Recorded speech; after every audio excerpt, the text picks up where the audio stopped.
All right, welcome back to a special episode of Saturday Standouts. We're just really going over week one preview. It's game day. I have Matt Scora and Brandon Vicuna. That's how you pronounce your last name, right, Brandon? Yes, sir. All right. And we're just going to go over some great week one games because, unlike NFL, they actually plan these out for fun and not just have blowouts. And we also have Jack Morgan coming in here a bit late. What's up, Jack? Hey, All right, so just getting started. What games do y'all like today? Ooh, who'd like to start off first? I'll go first then. Me, I'm looking forward.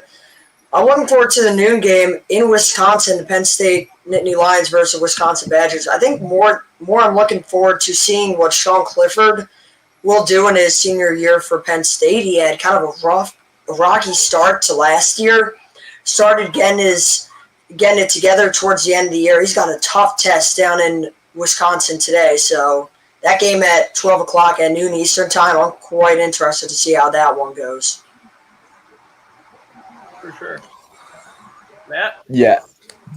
I was going to say one game that I'm definitely looking forward to tonight is it's going to be the night game, 5th seed Georgia versus 3rd seed Clemson. I feel like this is going to be a game right here to where what I love about this matchup is this is like a future college football playoff matchup in week one. And I also think this is going to set the stage for both teams this year. You look at Clemson, this is probably going to be their toughest game all season besides the ACC championship game. And this is going to be a test for Clemson and their new QB DJ, who's filling in for the legacy that Trevor Lawrence set behind in Clemson, which is a great one. National championship, 2 appearances, one of the great QBs we've seen at Clemson. So he's going to have some big shoes to fill. We last saw DJ in the Notre Dame game, which he played phenomenal. Even though Clemson lost that game, he showed some great poise in that Notre Dame game. I think it's going to be interesting to see how he's going to match up with, especially against this Georgia defense, which has been known to be tops in the nation. So I'm excited to look forward to this game. And I also want to see if Kirby Smart and Georgia and company could get the monkey off their back. As Brandon mentioned before we went live, he said whenever you have Kirby Smart, you're known for choking the big one. He's been known to choke the big one the last couple of years. National championship game against Bama, blew a 14-point lead, and then just got mollywopped by LSU 2 years ago when LSU went on to win national championship. So this is going to be a game for Kirby Smart to try to prove that he's no longer losing the big game. This is going to be a big step for both programs, especially if you're Georgia. If you can get this solid win, it's going to look good on your resume. And if you're Clemson, if you get the job done tonight, this will just further show that you're one of the top programs in the nation and you'll most likely be in the college football playoff by the time January hits. Yeah, I was going to come up with something fun, creative, cute to say, but I'm looking forward to Oregon, Fresno State. We get fans back in Autzen. I can't wait till the start of the fourth quarter when we hear shout playing through the speakers and we got the whole stadium going crazy. My biggest concern with this week is next week Oregon goes to Columbus, takes on the Buckeyes. I hope we don't overlook Fresno State, who's a very good team and won 44-0 last week against UConn. Let's hope we don't overlook them, take them serious, put them away early. Kayvon Thibodeau is going to make his Heisman case today, and I'm excited to see it. We have an experienced quarterback, experienced wide receivers, defense is experienced. Should be a good game, good season for the Ducks. Yeah. Obviously, Matt, you already know which game I'm going here. The University of Louisiana Lafayette taking on the Texas. All right.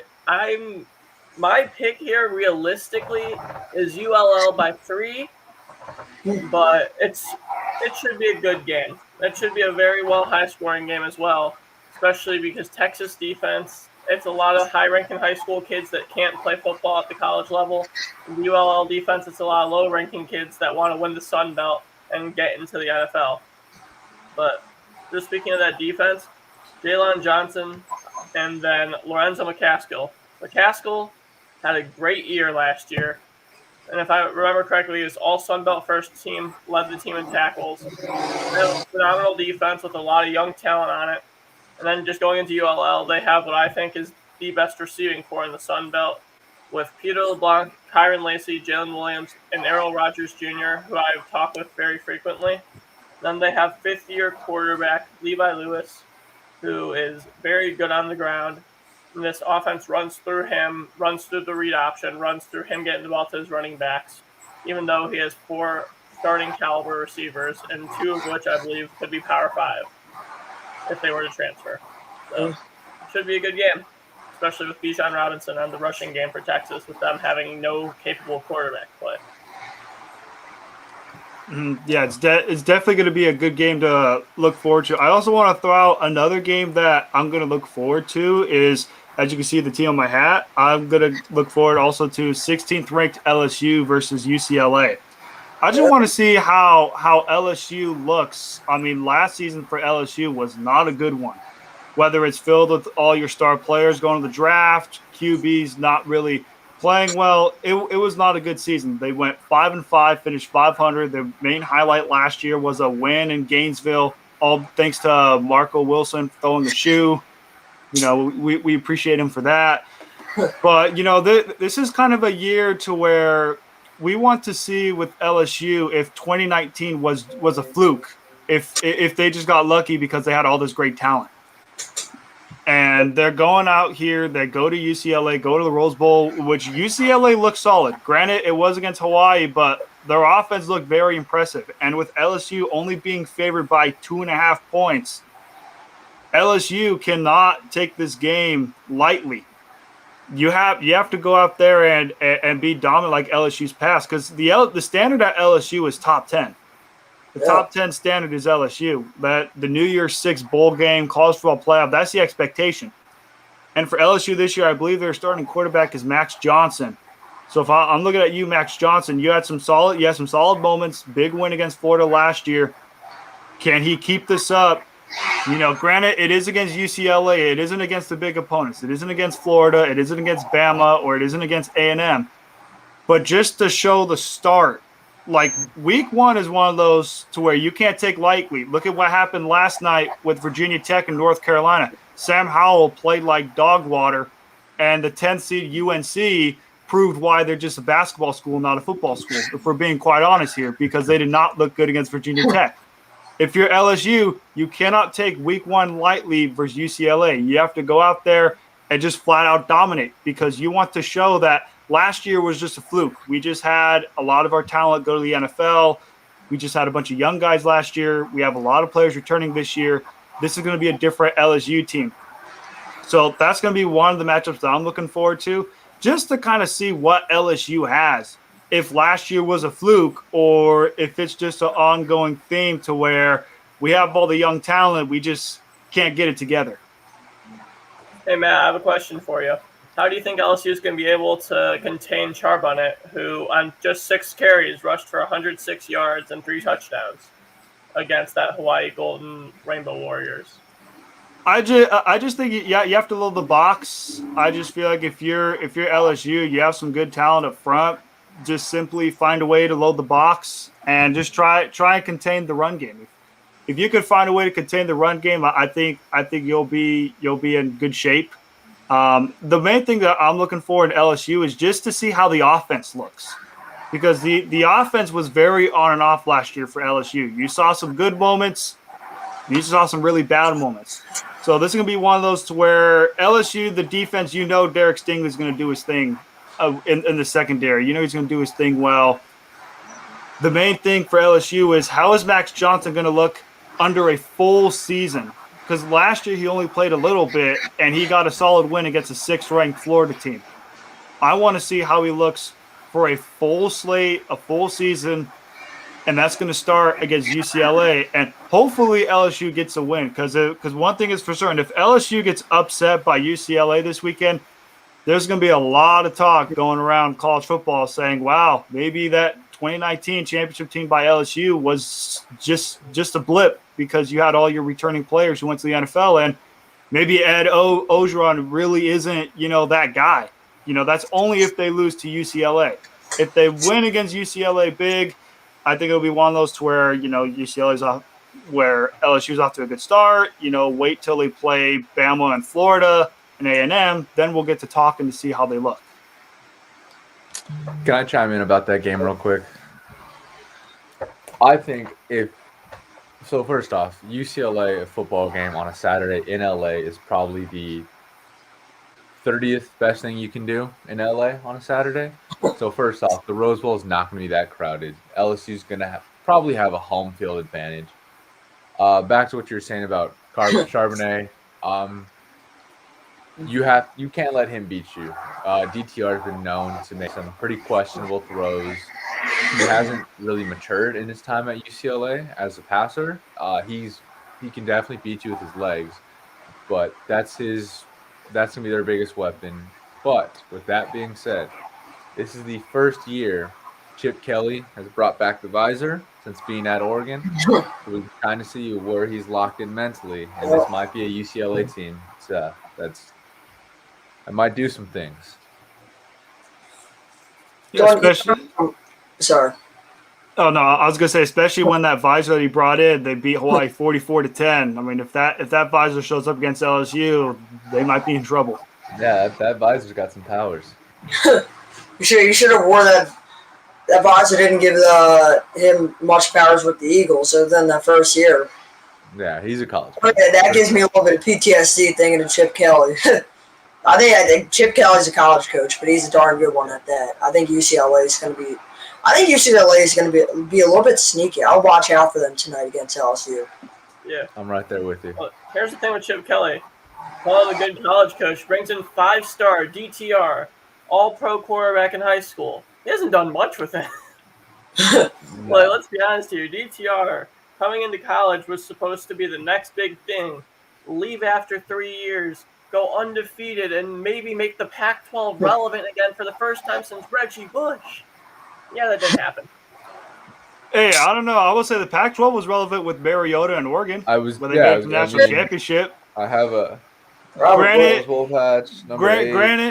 they did get embarrassed by Ohio State and Ezekiel Elliott in the national championship game, but at least they made the Pac-12 relevant.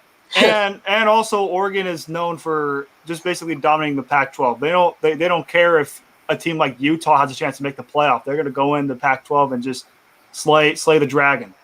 And then they also have the product of Justin Herbert. Justin Herbert looks pretty good with the Chargers, so maybe Herbert's turning around that Oregon QB moniker. Mariota had high hopes.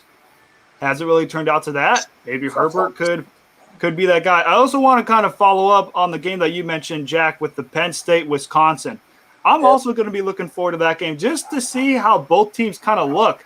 I mean, you look at Penn State in the past was known for kind of being a top 10 team when they had Saquon Barkley, when they had the meme Trace McSorley. They were known for being like a top 10 relevant team.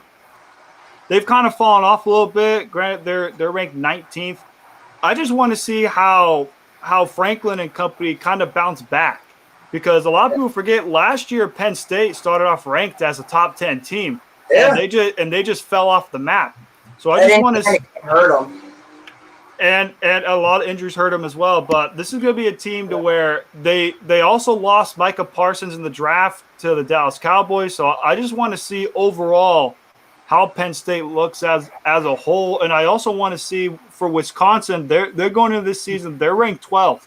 Mm-hmm. I mean, this was a Wisconsin team where a lot of people had expectations of them making the Big Ten championship game against Ohio State. They didn't really live up to those expectations last season. And you look at Wisconsin, this is going to be one of their biggest games this season. You look at the rest of their schedule, besides against the 19th ranked Penn State, their next big game is against Notre Dame at home, and then Michigan, Iowa.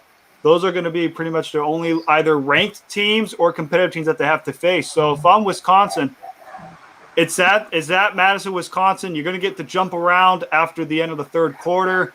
I just want to see how they look, because we've seen Wisconsin look dominant in spurts, and we've also seen them not so dominant in spurts. I just want to see how Wisconsin looks. And, as this Wisconsin game, it'll start in about 15 minutes. But I just want to see overall how both teams come out. For Penn State, was it a fluke last year that you went from the top 10 all the way down to outside to then being ranked 19th? Or is it an ongoing trend? And same thing for Wisconsin. You failed to make the Big Ten championship game last year. Was it just simply a fluke, or is it just a Wisconsin trend to where your sports teams besides the Milwaukee Bucks fail to win the big one?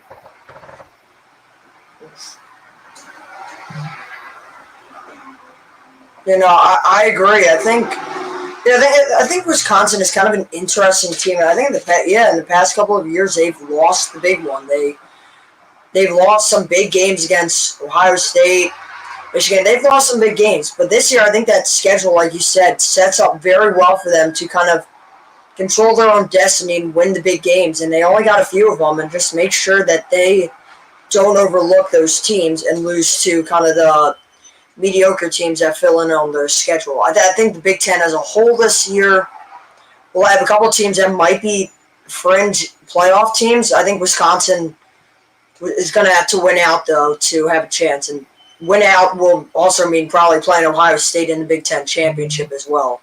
And I also want to say what's kind of decent for Wisconsin is they're ranked at number 12. The 10th seed North Carolina just lost, so you expect Wisconsin to make a jump, even if they win this game. And the way how their schedule looks, I will say for Wisconsin, the one thing to look forward to, obviously, this game against Penn State and how they look. And then also how they will look against, because they're going to have two tough back-to-back games, Notre Dame and Michigan. Yeah. But the good thing about it is they're both at home. They're both in Madison, Wisconsin, so it's going to be interesting how they look there. But this is just going to be one of those to where it's going to be excited to see college football back. The atmosphere to Wisconsin is going to be rocking. I mean, you saw the Virginia Tech North Carolina game when Enter Sandman came on, and that place was rocking. I expect that same thing in Madison, Wisconsin, especially when you hear jump around play after the end of the third quarter, start of the fourth quarter. That place is going to be rocking, and hopefully that place will be rocking when Wisconsin just flat out dominates Penn State.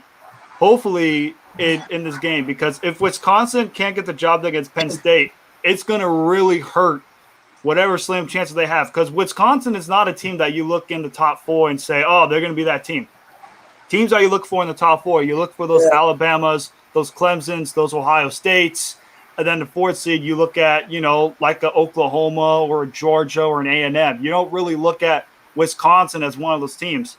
Wisconsin could be a team you could look at if they have a big win against Penn State, if they have that big win against Notre Dame or against Michigan, even against, Ohio State, if they make it to the Big Ten championship game.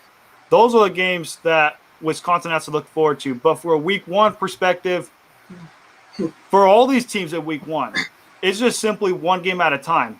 Granted, it is week one, but that's a game where it's going to set the tone. Look at what happened in North Carolina, and I'll keep on mentioning it. North Carolina just buried themselves out of the college football playoff, and it's only week one. Like the only shot North Carolina even has to get in the top four is if they basically went out and even beat Clemson in the ACC championship game. And even then, that might not be enough, just because they look at you and say, you just lost to an unranked Virginia Tech team, and your QB threw 3 interceptions. Why would we put you in as a fourth seed just to get clobbered by Alabama? Yeah. Like, it's one of those where it's a bad look there. Another game that I wanna focus on is I want to see, granted, it may be a smaller school, but I just want to see how Iowa State looks. Because Iowa State, they were phenomenal last year. A lot of people may even say because it was a shortened COVID season. I want to see if Iowa State really lives up to that 7th seed billing. Because we saw, I'll keep on mentioning it, North Carolina did not live up to their 10th-seeded billing. They were very disappointing against Virginia Tech. They were supposed to go in there. A lot of people had a high praise for Sam Howell. Some even said he was going to be in the Heisman race. Some people saying he's the next QB in the draft. And he didn't really live up to the hype. I want to see if Iowa State lives up to that. Granted, they do play a northern Iowa school, so it's not like a big-name school. But I just want to see if they live up to that 7th seed billing. Because if you can't live up to that 7 seed billing, I'm sorry, you're gonna fall off a cliff. So I just want to see if they can live up to that. And then other games throughout. Ethan, I love that you mentioned Louisiana, Texas. I feel like this is going to be a game for both teams to really prove their worth. I mean, like you mentioned, Ethan, with Louisiana, they're one of the top teams in the Sun Belt Conference. Can they keep up to the hype? Can they live up to their billing of how well they were last year? And with the same thing for Texas. As many of you guys know, a lot of Texas fans say Texas is back. And what's happened since Sam Ehlinger about 2 to 3 years ago said we're back after a Sugar Bowl win against Georgia? They've been 7-6 and about 8-4. Not the definition of Texas is back that I know of. So they come into the season, they're ranked 21st. You got Steve Sarkisian as their head coach. Last time we saw Steve Sarkisian as a head coach, it was okay. It wasn't the best, especially when he went to SC. You know, it wasn't the best, but he wasn't the worst. This is a Texas team where they have a lot of high expectations. Their fans somehow, some way, come in with high expectations. Even though Oklahoma is their daddy and owns them, they have a high expectation there in Texas. So, Steve Sarkisian, you got to come out of here with the win, because if you don't come out with the win here against Louisiana at home, a lot of people are going to have a lot of questions about Texas. And John, if you listen to this, Ethan's going to slam you to the ground and just flat out flame Texas in the chat. And there is no way I could help defend you on that one, because I was going to say, all power to him. So those are going to be games that I'm most looking forward to. I'll kind of throw it out to you, Brandon, if there were any other games that you're looking forward to. Obviously, besides your Oregon Ducks just dominating Fresno State, what other games are you going to be looking forward to week 1? Before I get into that, I do want to say I want to pump the brakes on Iowa State. They had a great season. They had a great season last year. But we're asking them to have probably the best season in Iowa State football history this year. They won 9 games last year, which that's a great season. They beat my Ducks in the Fiesta Bowl. Can't reiterate enough how great of a season they had. But to say there should be the number 7 team, I think we're setting ourselves up for them to fail. They're going to fall on their face, and that'll be that. But with that being said, the second game I'm looking forward to is the godfather of college football, the greatest of all time. Can he adapt to the new college football? Nick Saban, the Alabama Crimson Tide. They got a big test with Miami. Last time they played Miami, I think they spanked them. Yeah, they spanked them. They killed them. Don't disrespect Nick Saban by giving him a 14th ranked opponent. It's going to be a bloodbath. We have Bryce Young, who can finally step on a field, who made $1 million without throwing a pass, and now he's going to step onto a field and just absolutely torch Miami team. Mm-hmm. Yeah, I'll even follow up to some points on the Alabama-Miami game. I'm very excited to see, like you mentioned, Brandon, what Bryce Young can do. I mean, this guy made 7 figures, and he hasn't even thrown a football yet. He's got a lot of high expectations, a lot to really live up to, because the QBs the last 3 to 4 years in Bama have been very good. I mean, there's a guy named Jalen Hurts who, last I checked, is QB1 for the Philadelphia Eagles. For 5 Another guy who came in is the 5th overall pick in Tua Tagovailoa, and he's a QB1 for the Miami Dolphins. And then just last year, this guy won the national championship, had one of the best college football seasons. His name is Mac Jones. He was the 15th overall pick by the Patriots and basically sent Cam Newton into retirement, if we're being quite honest here. And he is QB1 of New England. So, Bryce Young, you got a lot of high expectations to live up to, brother. You got 7 figures. You're going up against a 14th-ranked Miami team. Their QB, Derek King, I believe this is his 3rd or 4th year in Miami, so they have some experience.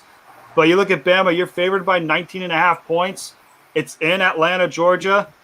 This is a game to where Bryce Young can show why he was a top-rated quarterback coming out of modern day, one of the top QB prospects. And, if you're Bama on the quest to repeat, because they have a very good chance to do so. I mean, they're ranked number 1 for a reason. They showed last year when they just obliterated Notre Dame and obliterated Ohio State in the playoff semis and the national championship game.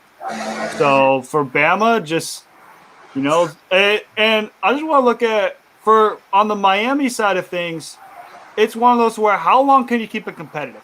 Because we know what Bama's going to bring. They're going to bring it their all. They're the defending champs. Nick Saban and company's going to have their guys ready. But for Miami, can you live up to the hype that you brought in, I believe it was 2018? Because I remember when Miami was ranked top 10 and they had the turnover chain. Like the chain was in full effect. The U was back. And then the U kind of fell off a little bit. Well, the U was ranked 14th this season. You're going up against a top-ranked Bama team, the best team in the nation. How close are you going to keep it? Because we've seen Bama blow the brakes off teams where it's over at halftime and you're like, all right, on to the next week.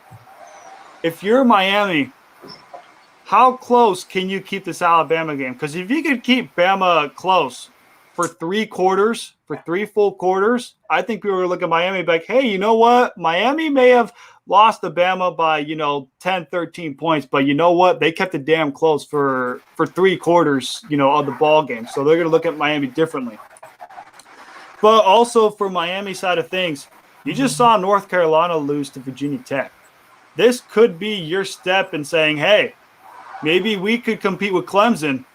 Maybe we could be that dog that could try and compete with Clemson. Because a lot of people say ACC is weak. It's just pretty much Clemson, North Carolina, and maybe Miami.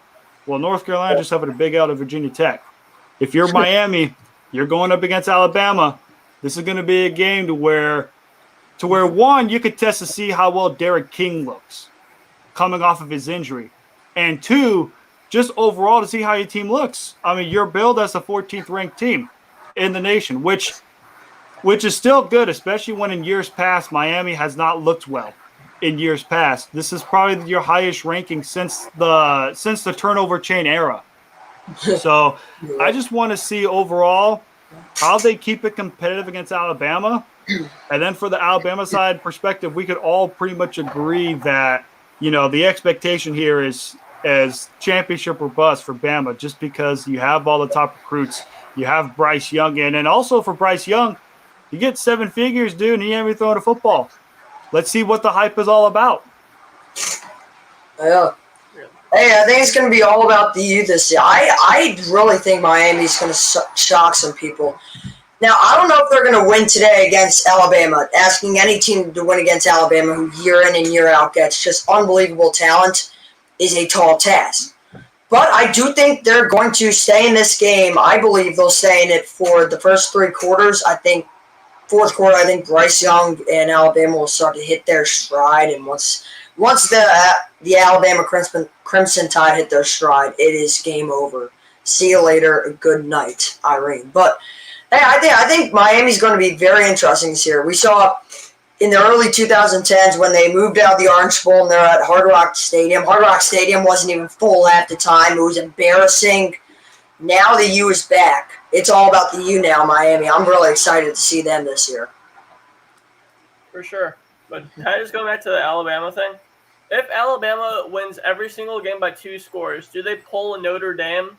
This is going to sound one of my stupid ideas, but if they go undefeated again, win the championship, all that, win every game by 2 scores, do they pull a Notre Dame and pull what we would do playing NCAA 14, go no conference and schedule each of the top 12, 13, 14, 15 teams for their season and just knock them down one by one? That would be very fun. That would be amazing because if that would be the greatest season ever. That would really just be Nick Saban giving the middle fingers to the NCAA saying, you know what? I'm the best coach here. Nick Saban's been playing NCAA on rookie mode for the past couple decades, saying, like, you know what? who can be like, all right, I'm gonna run the ball, play defense early in my career. Oh, we're gonna go to passing leagues. Cool. Now I'll just go recruit a quarterback who can throw the ball all over the field. Yeah. I'm gonna go get these wideouts that are all gonna be top 10 picks in the draft when they get drafted, and I'm still gonna dominate. If he let him go do the Notre Dame thing. That's just him saying, you know what, I'm born on rookie mode. I'm gonna go figure something else out to do now. Just Yep. because of Blake in the comments, what do you guys think? Indiana, Iowa. What do you guys got? 18 versus 17. Oh. Can the Hawkeyes take on Michael Penix? I'll be on the flip side. I'm gonna say no. I'm gonna say Indiana's gonna go into Iowa and pull off the upset. I'm sorry, Gary, if you're listening to this. I know you're big on the Iowa Hawkeyes, but Indiana's I mean, I just think the way how Indiana looked last year, they looked very promising. They looked very well. And I will say Indiana kept it close against Ohio State last year. A lot of people forget Indiana kind of forced Justin Fields, and Justin Fields was uncomfortable last year against against Indiana. I believe he had 2 or 3 interceptions in that game. Granted, Indiana did lose the game, but they kept it very close against Ohio State last year, and they finished off pretty strong last year as well. So I'm looking at Indiana. They're the 17th ranked team in the nation. Iowa's ranked 18th. I feel like it's going to be a good game on both sides. You can make an argument for Iowa as well to win this game just because it's in Iowa. You know, it makes sense for them to win it. But I just think for the simple fact that Indiana wants to prove to them that last year wasn't just a fluke, that, you know, you just got lucky because of a COVID season. This is going to be the season to where we could see if Indiana could live up to the billing. Live up to being a team to where they could be another competitive team in the Big Ten. Because we look at teams in the Big Ten that are competitive. You look at Ohio State. You look at Wisconsin as competitive. Michigan, yeah, they kind of stink. You know, you expect them 3 to 4 losses under Jim Harbaugh. But it's still that name brand in Michigan. The name brand is still there. But other than that, in the Big Ten, there really isn't a lot of names that are big competitive. And Indiana could be one of those teams to where, you know, last year we looked good.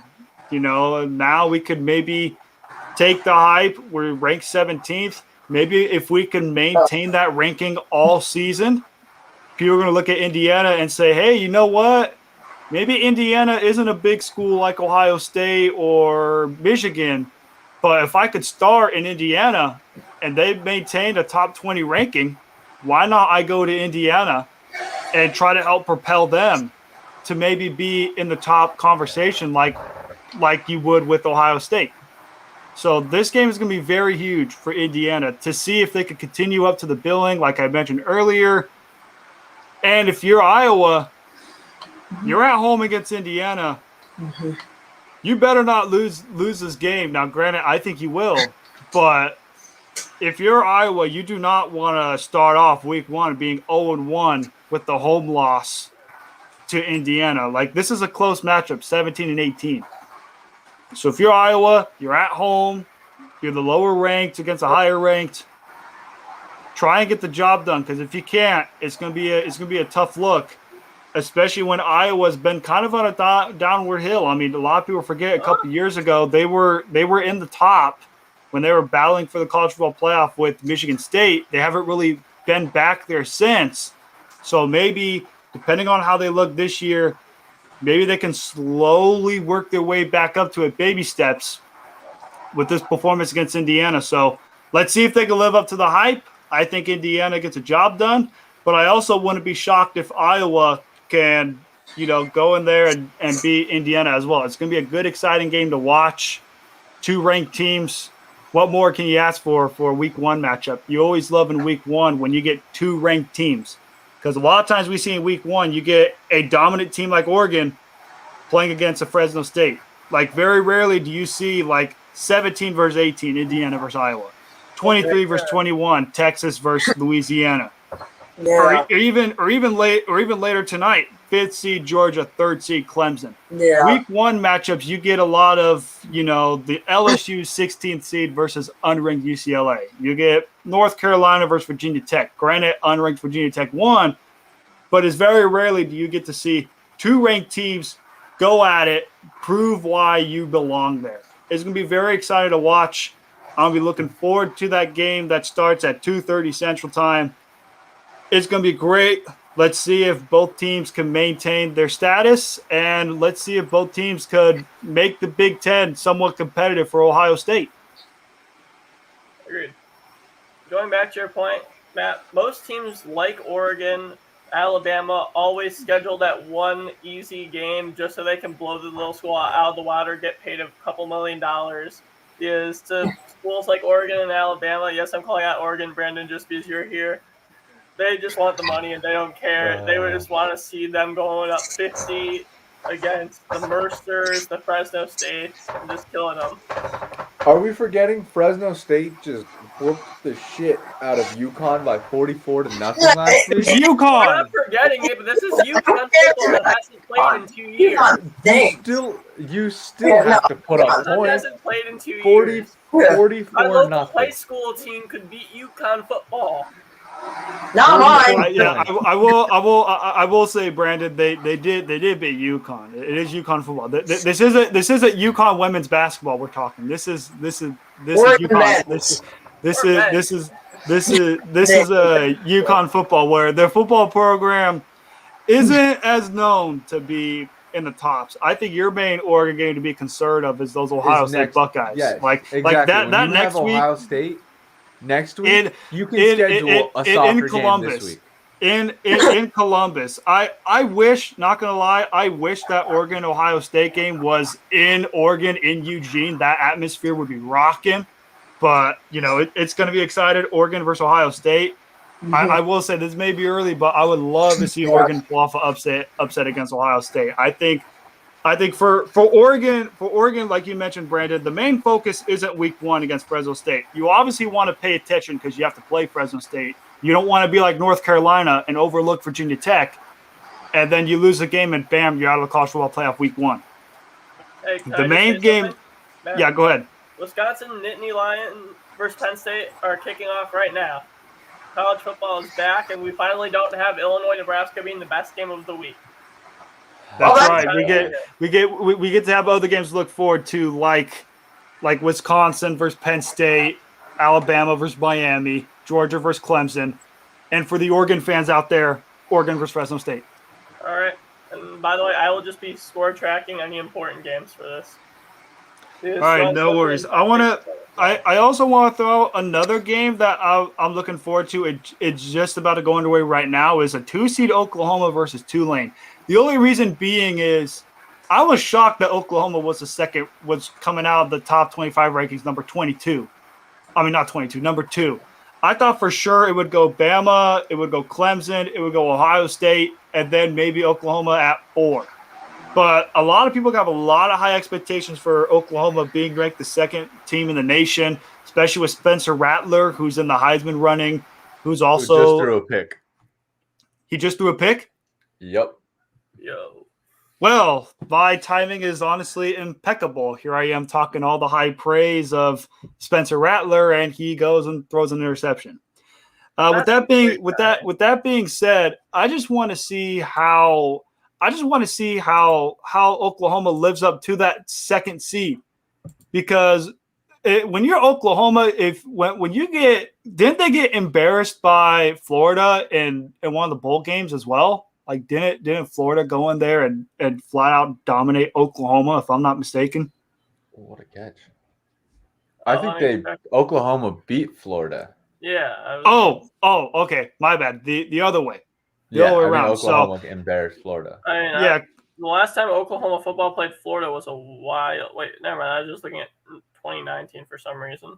Yeah, because I'm not sure. I could be wrong, because I know Oklahoma played Florida in the bowl game. I think it was in Dallas. I think it was the Cotton Bowl. Yeah. Cotton Bowl. Agree really quickly. I think we all want Tulane just to be Oklahoma, just so we can see whatever the hell Rattler is going to look like when he finally realizes we just lost to Tulane. Yeah, I think it's going to be. Blues. I mean, this is going to be a game to where I just want to see Oklahoma live up to that 2nd seed billing, because when you start off the season as a number 2 seed, you're gonna have a lot of college football. The committee, like you already know, the committee's gonna be friendly with Oklahoma just because they have them ranked so high as the second seed. Even though, in my opinion, they don't. I don't think they deserve to be the second seed. I think they should have put Clemson at 2, Ohio State 3, or even Ohio State 2, Clemson 3, and then have Oklahoma. In my opinion, Oklahoma should be a 4th or a 5th ranked team, but they have them at number 2. Number 2, we have Perry in the chat. Appreciate it. But this is going to be one of those games to where, yes, they are playing against Tulane, but they are off to a slow start because Brandon mentioned Spencer Rattler threw a pick. So this is going to be interesting to see.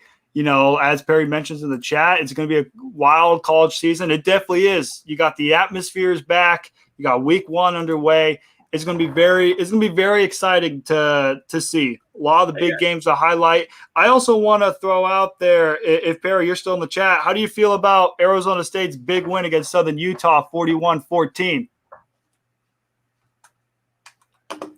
I think he's typing right now, but yeah, his first score of the day goes to Boston College, 7-0 up on Colgate. Expected, but still. So we love, and that's the thing I love about college football. You get those Boston College versus Colgate. You see, I'd rather see that basketball because Colgate would win that. Any UFC picked? I don't think we do UFC right now, but the UFC. Yeah, I will say right? if you want to tune in for Unasked Sports for any UFC picks, we have I believe it's called Flights Unwrapped. You could tune into those shows and you could get your UFC picks through our Unwrapped YouTube channel, which if probably underneath somewhere along here you could hit subscribe and you could watch our other shows that we do as well. Saturday Standouts also on Wednesdays, Hard Count Tuesdays where we talk football. Generational Sports on Mondays, which are one of our co-hosts, Josh Linares, also highlights some UFC picks that went down the weekend. So tune in for those. If you got some baseball taste as well, tune into Backstop Banner on Thursdays, and you can get in some baseball as well. With that being said, I'll throw out to the rest of you guys, Ethan and Brandon. Are there any other games that you're looking forward to besides a Georgia or Clemson or games that we've already mentioned earlier? Are you guys going to be tuning into any other games, like maybe a Miami, Ohio against Cincinnati, I was just going to say that, or a 15th ranked SC versus San Jose State? We have fans in stadiums for the first time in 2 years. I'm tuning into all the games. I'm just going to call it like it is. This is football season's the best time of the year. Saturdays in the fall, nothing beats them. Give me all of them. I also want to see that Eastern Illinois South Carolina game. Just because I really want to laugh at an assistant coach playing quarterback for a team. I think we all want to see how that goes. Ooh, Rutgers has a safety, 2-0. Thank you so much, sir, in the comments. And then also Michigan scored a touchdown. Cade McNamara with a 14-yard throw. Ooh, that'll be their only score of the year. Only score of the year. I also want to highlight another game. This game will take place on Sunday. It's the 9th-ranked Notre Dame traveling on the road to Florida State to play the Florida Seminoles. And it will be Sunday night, 6:30 Central, 7:30 Pacific, 7:30 Eastern, 4:30 Pacific. What are your guys' expectations for this game? Obviously, as you guys know, the late great Bobby, I forget his last name. I think it's Bobby Bowden.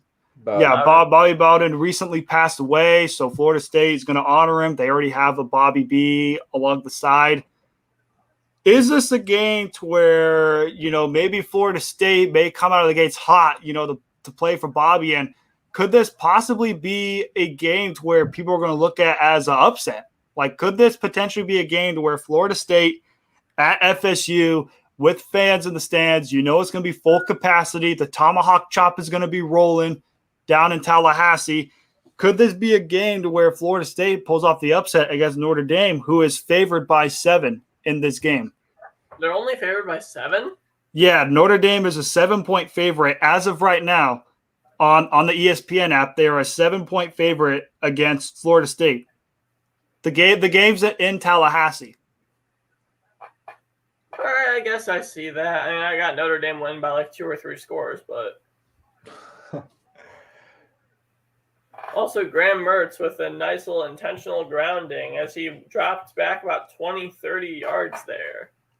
Tulane 7, Oklahoma Ooh, 0. nice.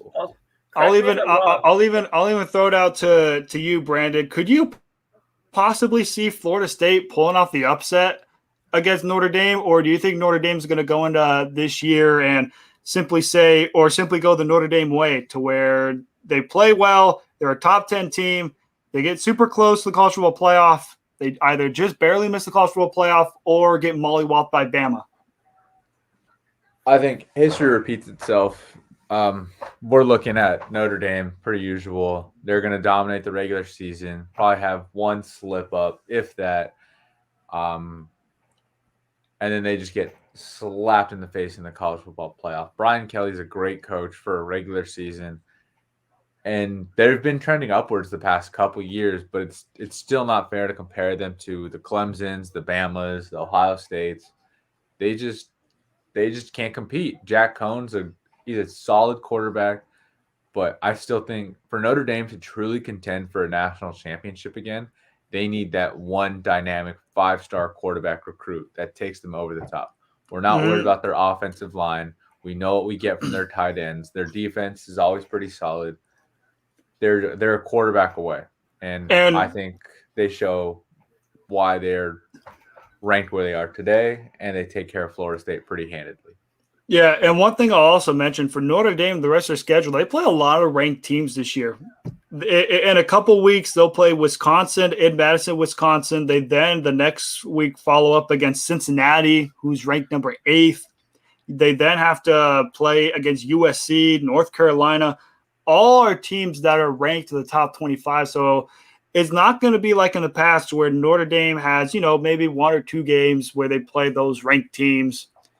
They're going to have a lot of ranked teams this year. They're going to have a lot of big tests, and this game here against Florida State is going to be a test. Now, I believe Notre Dame will get the job done. I don't think they're going to, because one thing is for certain, they cannot afford to lose this game, because I feel like if they do lose this game, you could pretty much ride them out of the college football playoff, because they're not going to be in it. I think this is going to be a game to where Notre Dame has to win handsomely, because you look at it's one thing to where if you're at a tough conference, the committee could give you a pass. But when you're Notre Dame, if you're independent, you're not in any conference, they're not giving you any passes.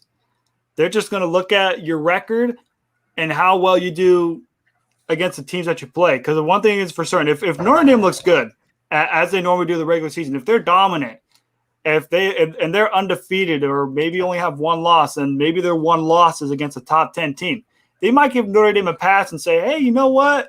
We'll let you in as a number 4 seed. We'll let you get your butt whipped by Bama again for a second year in a row. We'll give you a pass to get you in as a 4 seed. But if they have 1 loss and each one of their games are close, you're not going to get in, because then it's like, all right, what kind of leverage do you have? What kind of conference are you in? You're not in any conference. We're not going to give you a pass at all. Because a lot of people, what they do is they give some passes to the SEC conference because you have some good competition. Like for the Georgias and the A&Ms, they let them ride all the way until the end, regardless, even if they have 1 loss.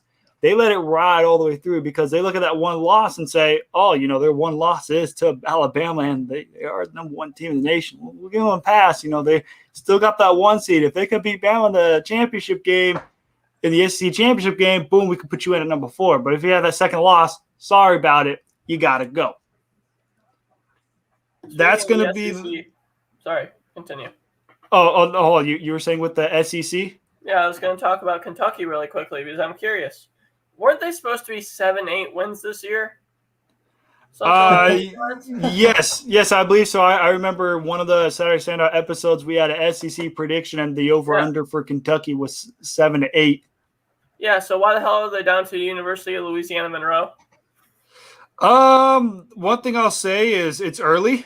I feel like it's one of those where it's early on the game. Obviously, like with Tulane, Oklahoma. Tulane up 7-0 over Oklahoma. I also want to see, because this was kind of what happened. Remember what happened to Oklahoma last year? They started off bad. Like they started off 1-2, had a bad start, and then they got hot towards the end of the season. I think for Oklahoma this year, they're off to a bad start against Tulane. You're down 7-0 early. if you're the second-ranked team in the nation, you can't afford to have slow starts. The committee puts you at number 2 because they believe you're going to be a top team and you're going to dominate your opponents all the way throughout. Now, Oklahoma could obviously turn this around. They could obviously turn around. They could score 40 straight points and beat Tulane 42-7, and we won't talk about it.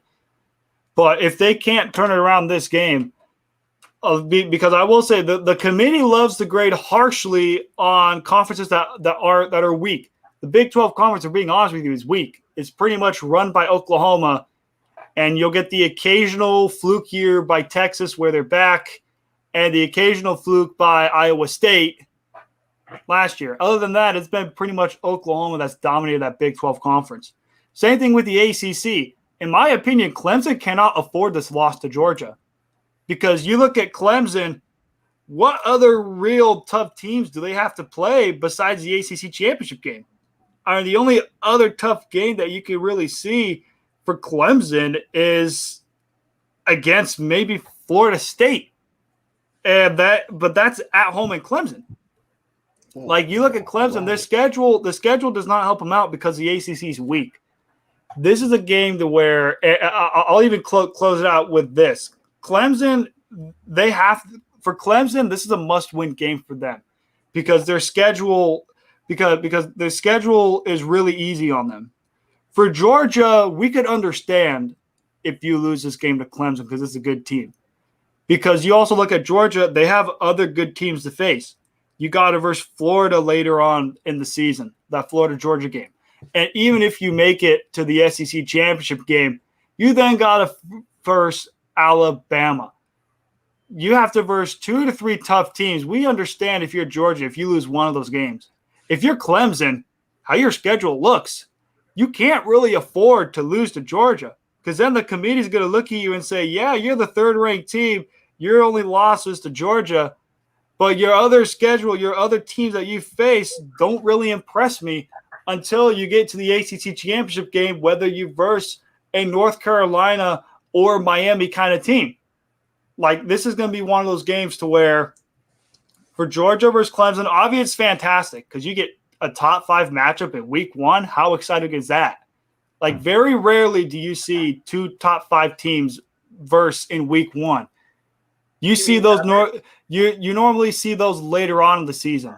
Like in October, November, you see like a LSU versus Florida when they're in the tops. You see LSU versus Alabama when they're in the tops. Even potentially, if Oregon's a top-ranked team and they versus another top-ranked team, you see that kind of later on in the season in November. But in week 1, September 4th, you get a top 5 matchup. It's going to be very exciting to look forward to. And hopefully Clemson gets a job done, which I personally think they will. I think Clemson will get the job done. I've stated it earlier. I'll say it again. I think it's going to be a important game for Clemson. It's going to be a important game for DJ. I'm going to have to figure out how to pronounce his last name because it's going to be Uwe Ungalale. There we go. Uwe Ungalale. I'm going to keep calling him ukulele. No, I'm going to give him some respect and call him Ungalale, right? Right, Brandon? Uwe Ungalale. Uwe Ungalale.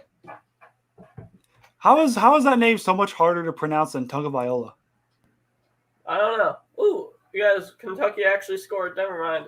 Kentucky's back.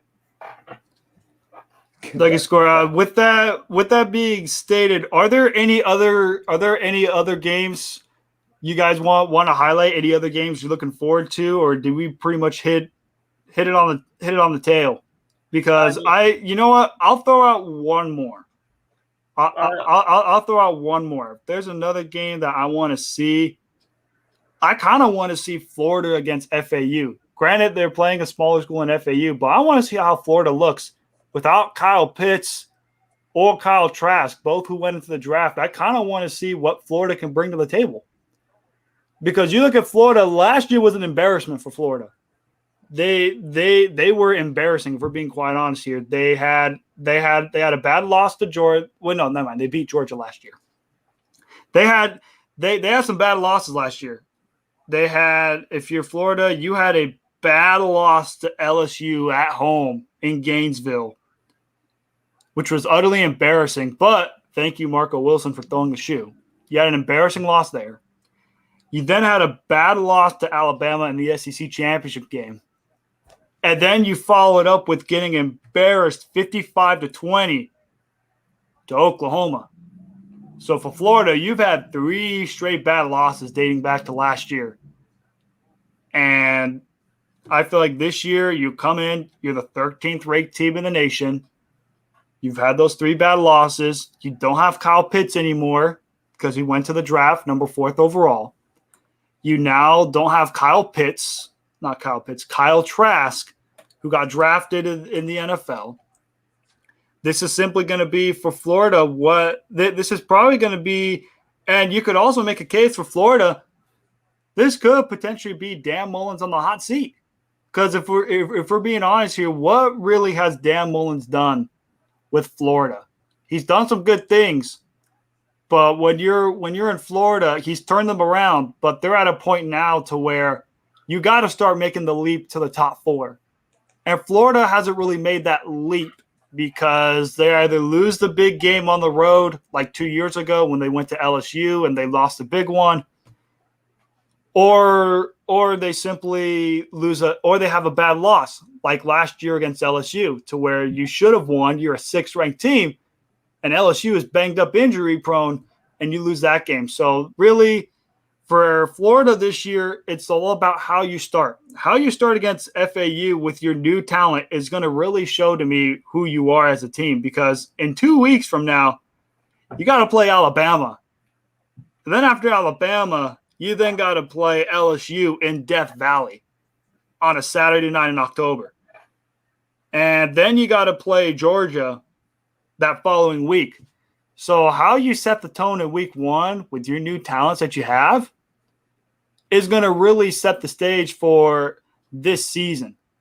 Because I'll tell you right now, if Florida starts off the gate slow, a lot of people are going to really question, Dan Mullins and company in Florida and say, can this team really be a competitor for the top 4? Or are they just going to be another one of those teams to where, yay, you win 9-10 games and get a New Year's Six Bowl, but no top 4 because you can't get over the hump? For my game that I personally like, I like that Mizzou Central Michigan. Odds are, I believe, like 12.5, 13.5, something like that.